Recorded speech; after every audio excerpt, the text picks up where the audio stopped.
चुकीच्या लोकांनी त्रास दिला म्हणून चांगलं काम करणाऱ्यांनी स्वतःला संपवल्याची अनेक उदाहरणं समाजात पाहायला मिळतील.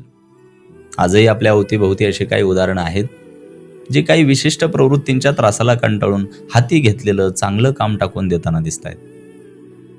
तुमच्या बाबतीत असं काही होत असेल तर तुम्ही ती चूक करू नका.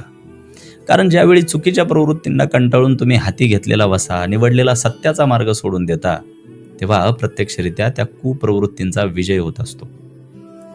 जगद्गुरु तुकोबरायांचा एक सुंदर अभंग आहे. चंदन तो चंदनपणे सहजपणे संपन्न.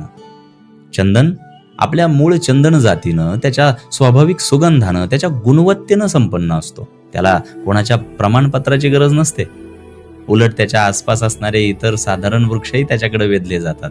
त्यांची चंदनाच्या सानिध्यानं मूल्यवृद्धी होत असते, असं तुकोबराय सांगतायत. खरंय, जो स्वतः शुद्ध आहे, सहज संपन्न आहे, त्याला कशाची काळजी? त्यानं अधिक क्षमतेनं काम करावं.